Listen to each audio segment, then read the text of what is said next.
Okay, so the first thing to do is to remember that this is a recording of a hypnotherapy session, and it would be very dangerous to listen to this recording if one was busy doing something that required your full attention. Far better just to find a nice cozy space to settle up into. If you're a little bit on the chilly side, then just put on a blanket or a jersey, cozy up nicely.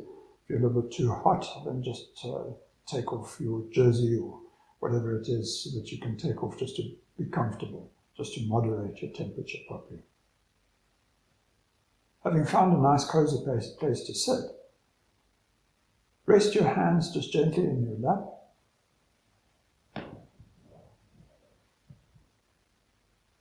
Take a nice deep breath when you're ready. Close your eyes because that's intuitively what you would like to do. And slowly bring your attention just to your eyelids. The eyelids are amongst some of the very weakest muscles on the outer part of the body. And I'm going to invite you to play a game with me. This game is a game of make-believe. It's a game of pretend. And in games of pretend, faking is allowed. It's the way children would play the game of make-believe. This little game goes like this. Just pretend that you could let your eyelids become heavy, sleepy, very, very tired. Whatever it takes just to let the eyelids get heavier and heavier, more and more sleepy, more and more tired.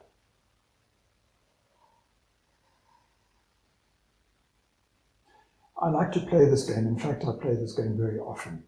And the way I usually play the game is I imagine that my eyelids are like shutter blinds, that I could just draw those shutter blinds closed and that I could lock them in place. Just letting my eyelids get heavier and heavier, more and more sleepy, more and more tired. Whatever permission you need to give to these tiny muscles, just give that permission to these muscles so that they can just completely and utterly relax.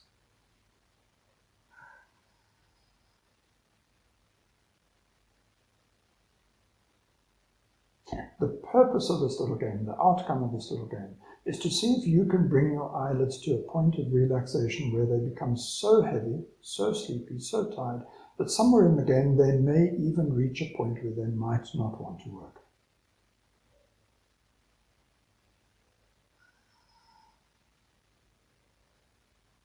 When you can reach that point in the game where you just know that your eyelids are locked closed and won't work, at that point in the game, test them. And you'll probably find that the harder you try to open them, the more reluctant they'll be in wanting to open. This might catch you a little bit by surprise, but there's nothing mystical or magical about anything that we do. This is a tiny demonstration of the power of your mind over your own body. And this is a very good starting point when it comes to managing anxiety and stress, is to realize that your mind has permission, has control over your own body. There is nothing that your body can do without your mind's permission.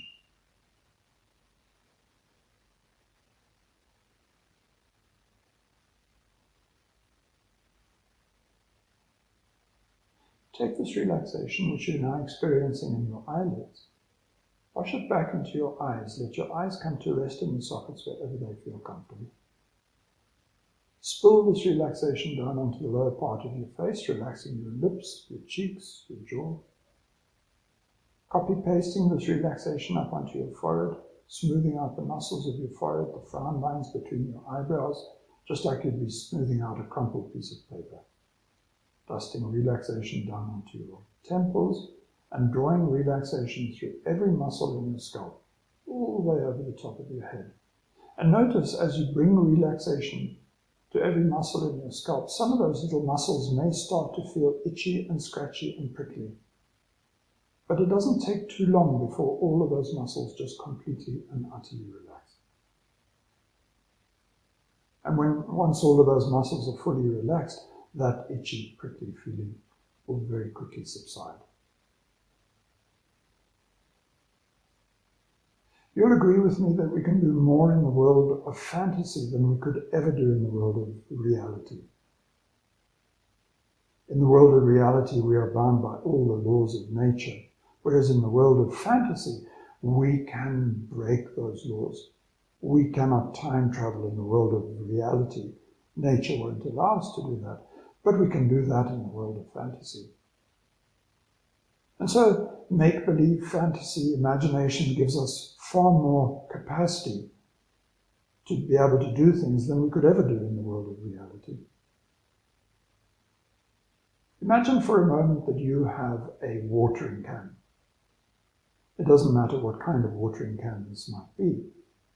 It might be a big black one that you're imagining, one that they use at the garage for pouring water into the radiator of the car. This could be a tiny, ornate one that you use for watering pot plants around the house. Whatever color you're imagining is just fine. Whatever size this watering can is, that's also okay. Doesn't matter what this watering can is made of in your imagination. Doesn't matter what pattern or shape or design it is. Whatever watering can you're imagining right now is just the perfect watering can to be imagining.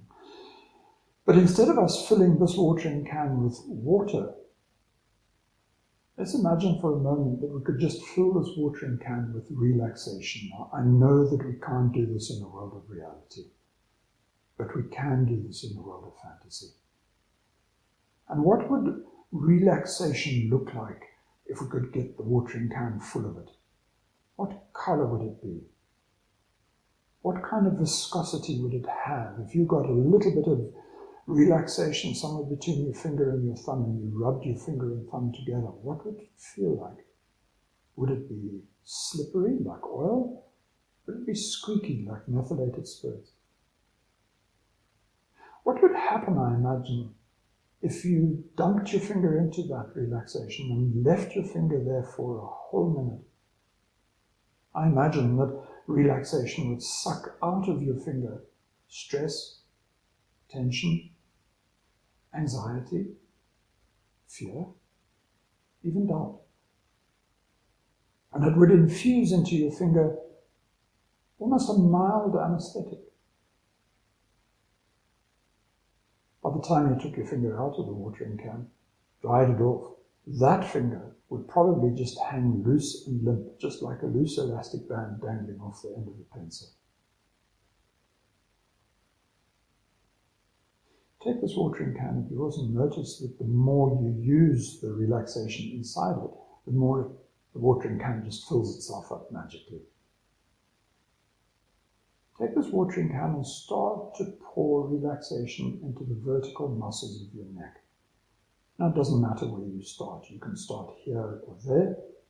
You can go around this way or that way. It wouldn't matter. You could spend lots of time just pouring relaxation into just a few muscles, and you could completely skip out other muscles that don't need to be relaxed at all. And as you start to pour relaxation into the muscles of your neck, notice what starts to happen. All of a sudden, you start to notice the heaviness of your own head. 4, 5, 6, 7 kilograms of head perched on a relaxing neck. Now all of a sudden it starts to take a lot of artful balance to make sure that your head doesn't flop one way or another. I thought that relaxation in a watering can was just confined to the worlds of fantasy. But notice how it works in the world of reality. Now that we've got that proof out of the way, start to pour that relaxation into your shoulders, shoulder joints, shoulder blades. Then take the watering can and just start to pour relaxation down your spine. Be like a little waterfall, just cascading from one rock to the next. And as this relaxation pours down the full length of your spine, notice how every one of the muscles attached to the left and to the right of each one of those vertebrae start to relax. It's like dry, parched earth, soaking up the first of the summer rain. Just keep pouring relaxation down the spine. It doesn't take too long before the entire back is saturated with relaxation. And if you keep pouring relaxation down the spine, even with a saturated back, so completely relaxed, there's nowhere else for that relaxation to go but to seep into the muscles of your buttocks, hips, thighs, relaxing all those muscles as it goes past, forming a tiny trickle of relaxation down through your knees, into your calf muscles, through your ankles, and into your feet. 53 tiny muscles in each foot. It's like a little river delta. It takes a little while for that relaxation to find its way down to the tips of your toes.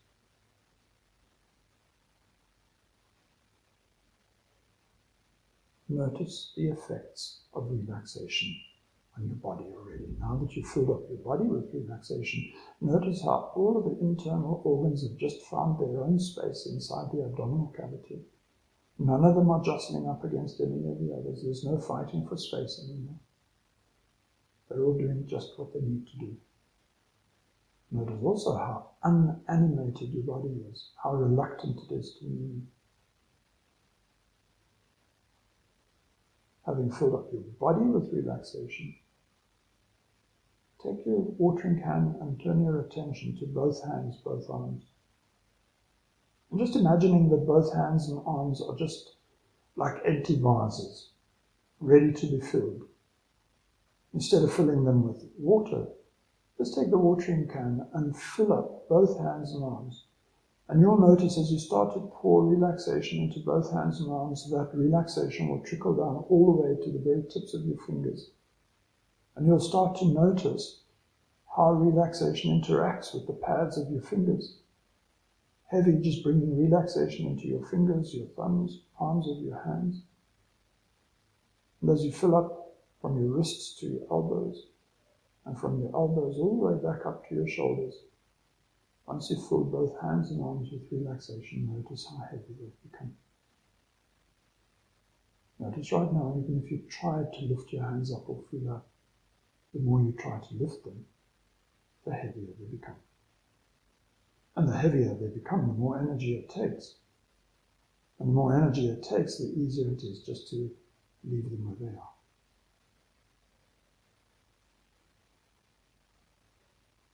Part of your mind might be saying, but nothing's different. If I truly wanted to right now, I could open up my eyes, stand up and walk away. And the answer to that is, of course you could. Nothing could stop you from doing that right now. And you are free to do that if you wish.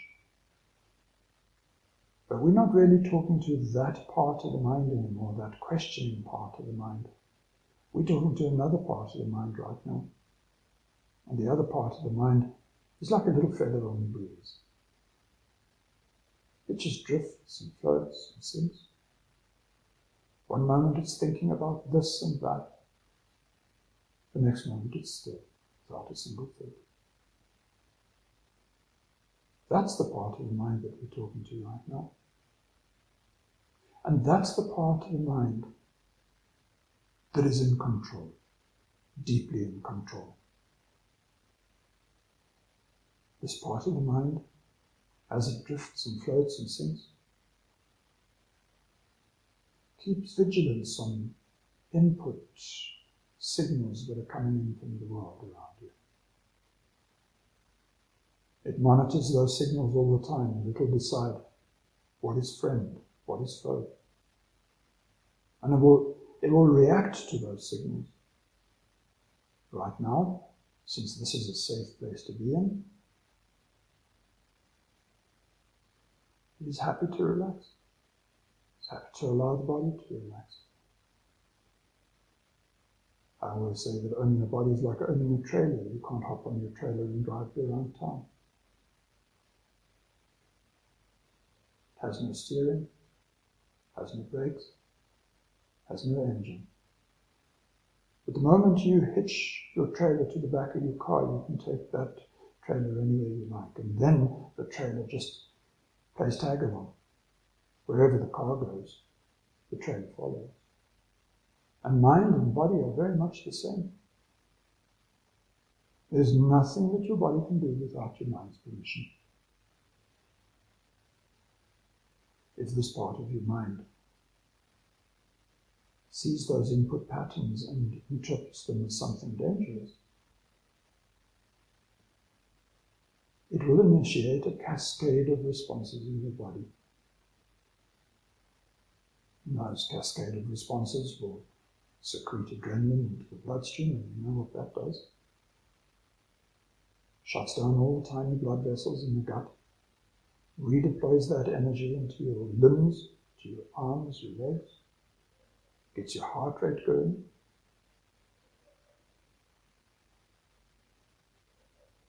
And that prepares you for flight and fight. Helps you to get out of danger, to defend yourself.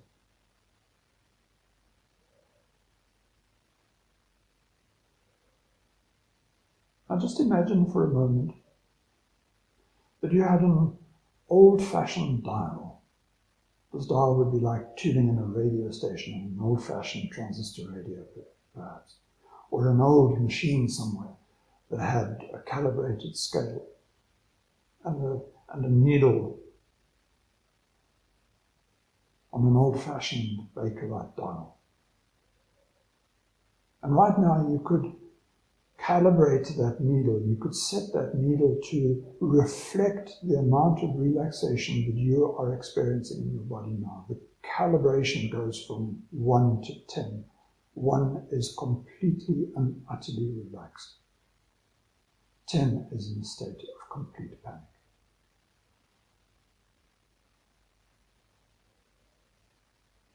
So somewhere you'd set the dial to reflect how you feel right now in the state of complete relaxation. This might be a 1 or a 2 or a 3 or a 4. Imagine the dial in that position. And what we're going to do is we need to also just notice how amazing your body is. Notice how gentle, easy, and rhythmical your breathing is. How fully relaxed your body is, how your mind is free to just drift and float and sink. And then we're going to test to see how much control you have over your body's responses, even in this very relaxed space. Imagine that you could just reach out, put your fingers around that dial, and that you could start to increase the intensity of anxiety. You could start to move that needle in the direction towards 10. Not very far off its present mark, just a little bit. And as you start to increase that, you start to connect with some moment in the past. It was a moment that was quite a frightening moment for you. Now, of course, you're very safe because that moment is like watching a movie. But the moment you start to connect your mind with what happened in the past, you'll notice how your mind starts to direct your body. And as you move that needle off of its present position, as you move it in the direction towards 10, even if it is just a little, you'll notice how your breathing starts to change. Your body starts to respond to this. As you immerse yourself more and more in that movie of the past, as you start to increase that dial, giving yourself permission to feel that anxiety, that tension of that past memory of yours, you'll start to notice how your body starts to respond to this. How the muscles start to get tense, how there's a shakiness that starts to happen inside your body, how your breathing starts to change, how the configuration starts to modify to give you that ability to go into a state of flight and fight. Now, it depends how brave you are and how far you would like to take this dial all the way towards 10. Perhaps you want to take it up to 10, just as an experiment. And notice, as you bravely move that dial in the direction towards 10, how your body starts to respond to this. And in the beginning, it's mild anxiety. But if you really move that dial all the way to 10, it would be a little panic attack. It would be flight and fight. So we don't have to do that. we can bring that all the way back to its set point, to where it was originally. And notice as you do that, how your body starts to respond to this. Now this may seem like a cruel and heartless thing to do. To the contrary.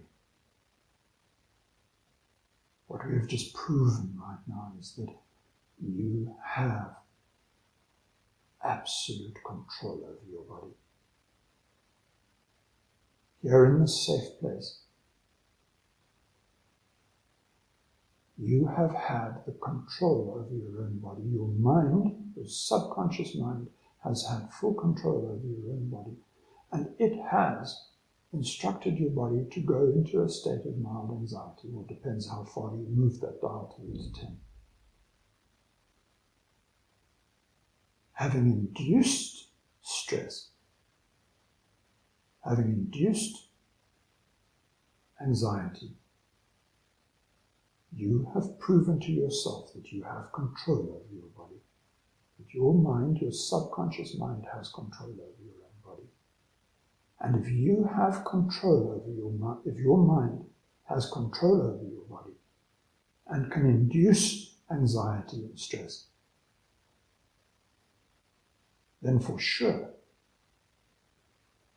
it has the ability to go the other way.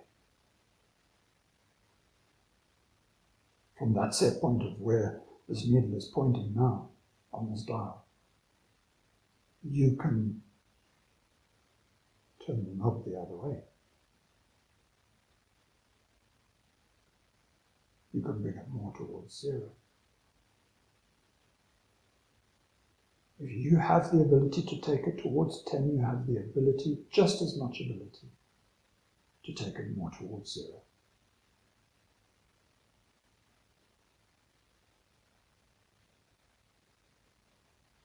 Question is, what would aid that ability to take it more towards 0? Because notice that we aided the ability to take it more towards 10 by reconnecting with an older memory. We have the ability to take it towards 0 by reconnecting with something that we can remember too.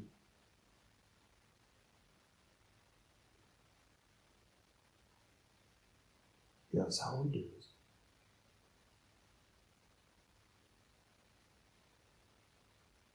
First thing would be to take another deep breath and to slowly sigh that air out.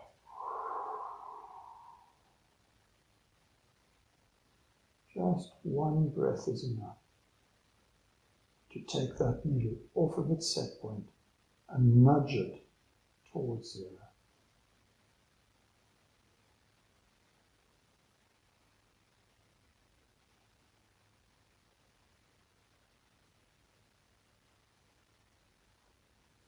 In your mind's eye, just look at a blank wall. This could be a wall that you remember somewhere in your home. It could just be a fantasy wall. You can be more in the world of fantasy than you could be in the world of reality.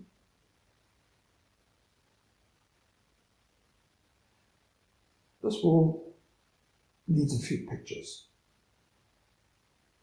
And we can decorate this wall with 3 very lovely and very important pictures. And these are all memories of the past. And you can arrange those pictures anywhere you like on this blank wall. They could be in a horizontal row next to each other, with the middle one in the center of the wall. You can place them anywhere you like on the wall. That's up to you. You have freedom to put these 3 pictures anywhere you wish, and you have the freedom to be able to frame these pictures any which way you want to. And I suppose determining the frame for each picture would be decided upon what the content of each picture is. So let's start with the first picture. It's a memory of your past. This is the time when you were at your most peaceful. When I was 10 years old, I was invited to walk with my dad and his friends. My dad was a great birder and he was a great hiker. And after my 10th birthday, I was allowed to pack my own bag, my hiking bag, my kit bag, and I was allowed to walk with them. And we didn't do a very far walk. We went to the Sterkfontein Dam, which is in the foothills of the Drakensberg Mountains there in South Africa. It was an easy walk along the edge of the lake. And as the evening came, we set up camp, lit a fire, and on that particular night, I remember the full moon rising. But it rose over the far end of the lake. And things were so still, so peaceful, so tranquil, that you could see a perfect reflection of that rising moon in the completely still surface of that lake. Nobody really said anything. We all just sat, privy to our own thoughts and feelings. But it became the iconic picture of peacefulness for me now. Whether you use that same kind of imagery, or whether you have a specific picture of your own, doesn't really matter. But this is a picture that I'd like you to connect with, to remember,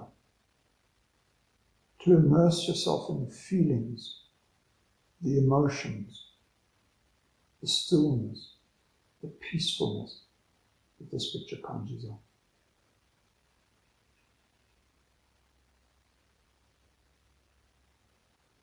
Notice the temperature of that scene, the ambient light, colors, feelings, the emotions.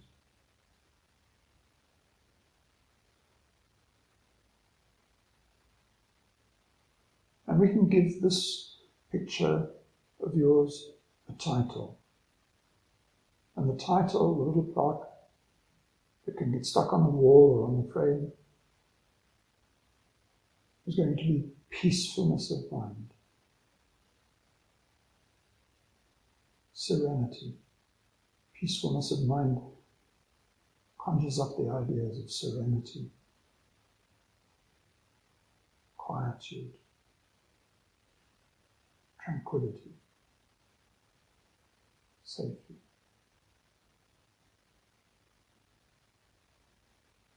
And of course you can frame that picture in any which way you wish. And you can hang it anywhere you like on the wall as a reminder. And it has this little plaque, this little label, that can be stuck somewhere on the wall next to it or on the frame itself. Peacefulness of mind.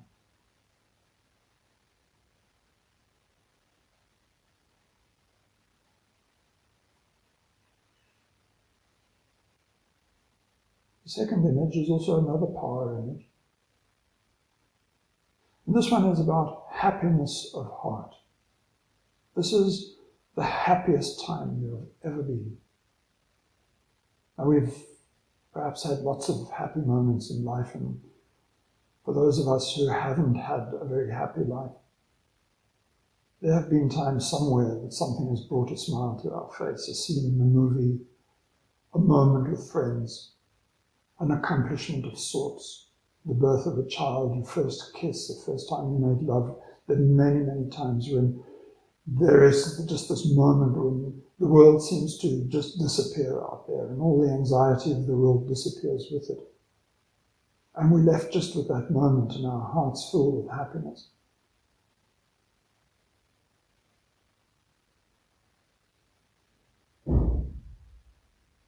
And we can encapsulate that in this picture. It's as if we've taken a photograph of that memory, that moment. And it too has different colors and different sounds and different emotions and different feelings. And it may, for consistency, need a similar frame to the one of peacefulness of mind, but it may deserve its own frame. And it may require its own space on your wall. And of course, we'd want to label it too. Happiness of heart. So we've got peacefulness of mind, happiness of heart. And the third power image is about playfulness. And by now you'll start to see that these are three very lovely default human settings.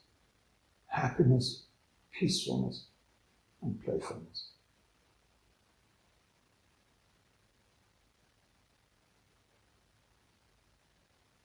And in troubled times, it's always a good idea to bring oneself back to these three default settings and to induce them by connecting with each of these three pictures. And the third picture is playfulness of spirit. It's not ambition. It's not about going out and conquering the world. Playfulness of spirit is more frivolous than that. It's the way we were around about the age of 10.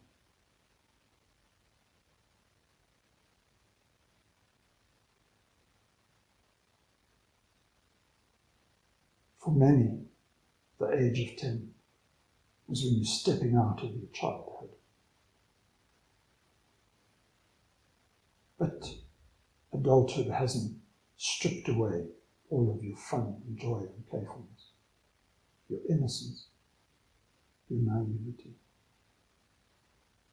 It's that cusp, somewhere between being a child and being an adult.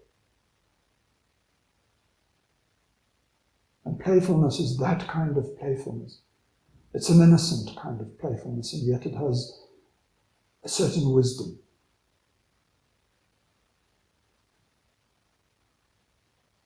It's frivolous, and yet it has purpose. It's brave. It's tenacious.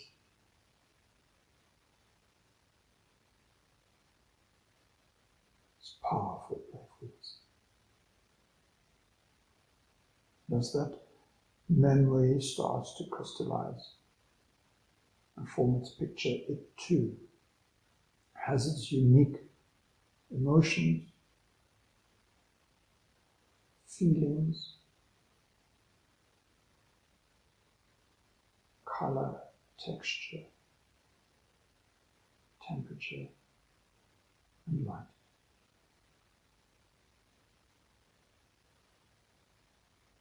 For conformity's sake, this may be framed in the same frame, style of frame that the other two pictures are framed in, or it may deserve its own.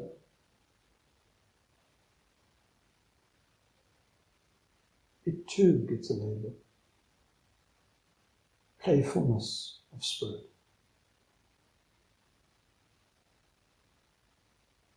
And these three pictures adorn this wall. And of course you could change the color of the wall to be commensurate with these three very powerful images.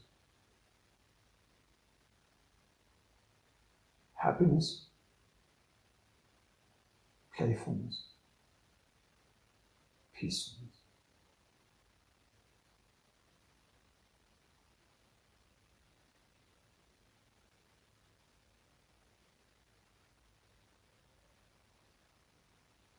Whenever life gets a bit too much and you start to feel the anxiety build, come and stand in front of your wall and look at the three pictures.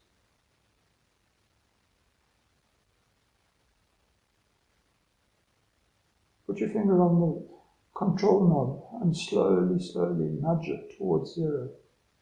You have more control than you would ordinarily have believed possible.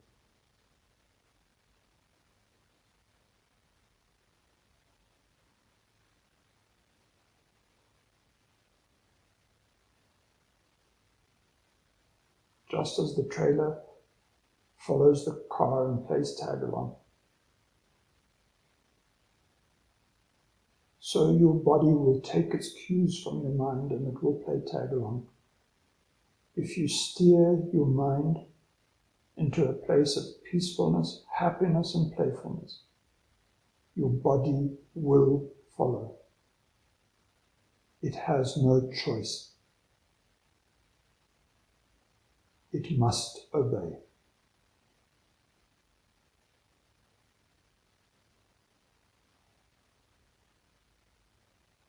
Your body will go, it will follow where your mind directs it to go. You are in control of that knob.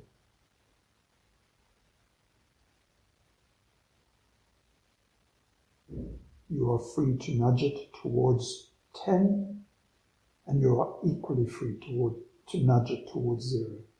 The choice is yours. By repeatedly connecting with ideas and memories that bring about anxiety, you will nudge it towards 10. But by engaging with your 3 pictures on the wall, peacefulness, happiness, playfulness,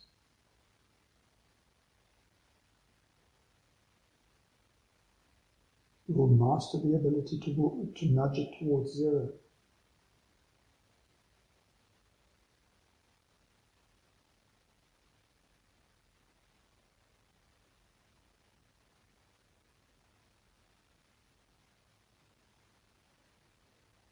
How deep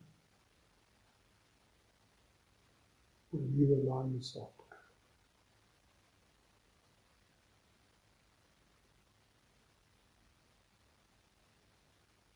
How far will you permit yourself to get into the state of happiness, peacefulness, and playfulness? The choice is yours. Try it now.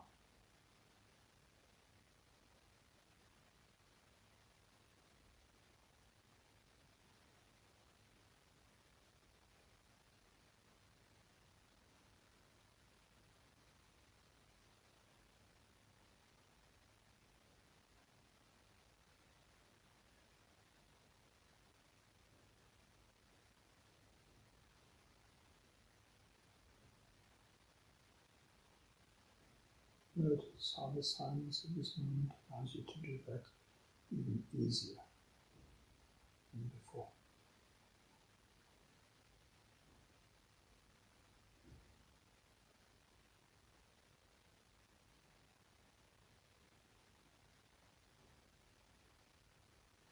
Can you take it all the way down to 0?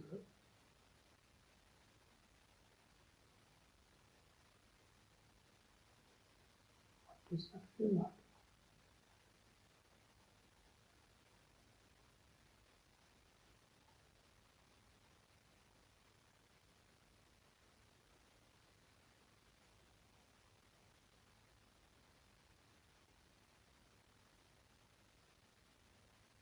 Perhaps you've never experienced this amount of relaxation before.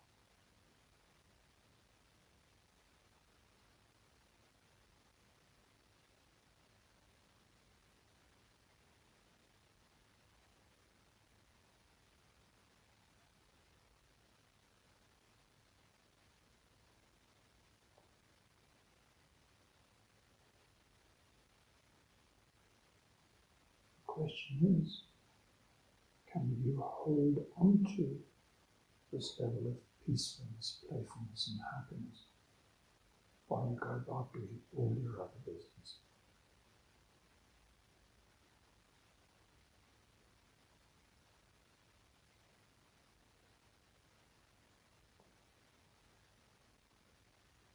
That's the art of mindfulness.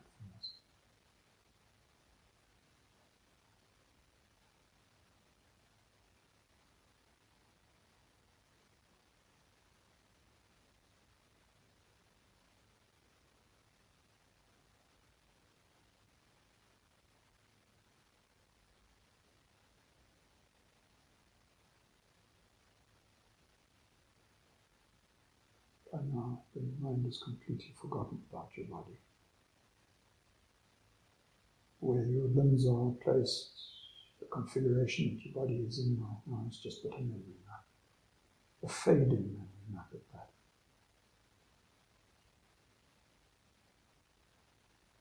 And so it's time just to wiggle your toes in your shoes, if you're wearing shoes, just to wiggle your toes. To tell your brain where your feet are.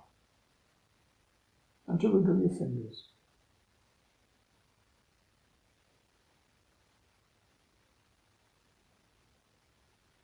And as you slowly reconnect with your body, the art is to hold on to this state of peacefulness, playfulness, and happiness.